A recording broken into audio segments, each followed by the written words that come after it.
Hello friends, welcome to my channel. और आज की इस वीडियो में मैं आईफोन 14 और सैमसंग गैलेक्सी S22 को एक दूसरे के साथ कंपेयर करूंगा। इस वीडियो को मैंने दो पार्ट्स में डिवाइड किया है। पहले पार्ट में प्राइस, डिज़ाइन और डिस्प्ले के बारे में बात करेंगे। तो चलिए इस वीडियो को स्टार्ट करते हैं।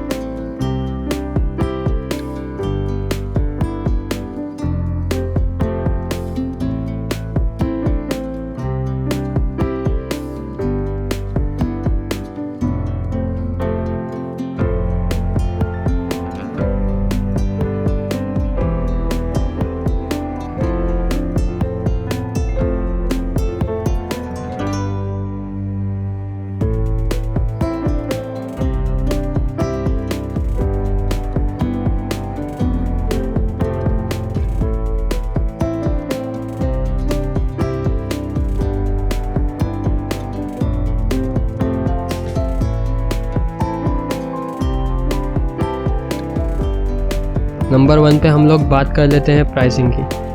तो दोनों की प्राइसिंग में कुछ बहुत ज़्यादा खास फ़र्क नहीं है।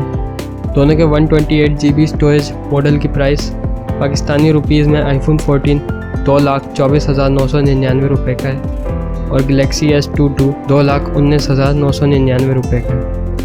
अगर आपने गैलेक्सी S22 की स्टोरेज अपग्रेड करके 256 GB करनी है तो आप 10,000 रुपये में कर सकते हैं, जबकि आईफोन में आपको इतनी ही स्टोरेज बढ़ाने के लिए 20,000 रुपये तक लग सकते हैं। तो प्राइसिंग के मामले में Samsung S22 is the winner. अब दूसरे नंबर पे बात करते हैं डिज़ाइन की। आईफोन 14 और गैलेक्सी S22 दोनों का साइज़ तकरीबन सेम है। आईफोन थोड़ा बड़ा है सैमसंग गैलेक्सी से हाइट के मुकाबले में, और सैमसंग आईफोन से 0.15 आउंस हल्का है। दोनों फ़ोन्स के मटेरियल में ग्लास और मेटल के मिक्सचर का इस्तेमाल हुआ है।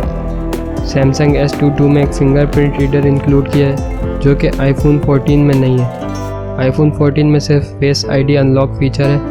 एक और बड़ा डिफरेंस जो कि आईफोन 14 और सैमसंग S22 में है, वो है SIM card tray. Samsung Galaxy S22 में एक सिम कार्ड ट्रे है, लेकिन आईफोन 14 में एक भी नहीं है। आईफोन 14 में सिर्फ ई सिम इस्तेमाल हो सकती है। ई सिम प्रोग्रामेबल सिम कार्ड होता है जो डिवाइस में एम्बेड किया जाता है। ई सिम की सर्विस को तब्दील करना आसान है, लेकिन इंटरनेशनल ट्रैवलर्स फिज़िकल सिम को तब्दील करने को ज़्यादा तरजीह देते हैं, और ख़ास तौर पर उन कंट्रीज़ में जहाँ पे ई सिम सर्विस और कैरियर अभी मौजूद नहीं है। तो डिज़ाइन में भी सैमसंग ही जीत गया, सैमसंग 2 और एप्पल 0। नंबर 3 पे है डिस्प्ले। दोनों फ़ोन का डिस्प्ले 6.1 इंच OLED पैनल है।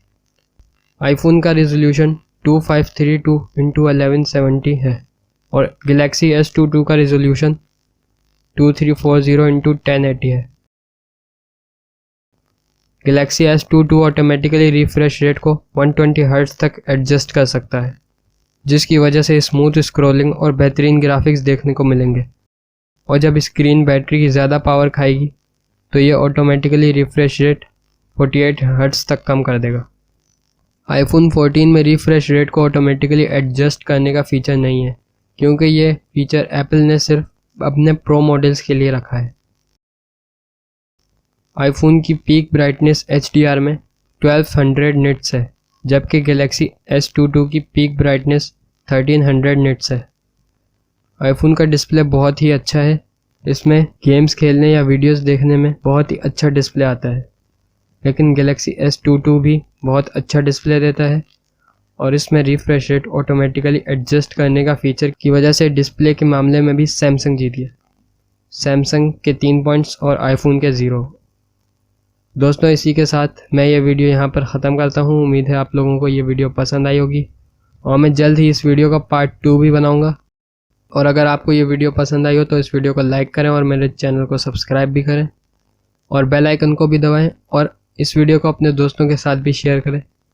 अब मैं मिलूँगा आपसे ऐसी ही एक नई इंटरेस्टिंग वीडियो में। तब तक के लिए अपना बहुत सा ख्याल रखिएगा।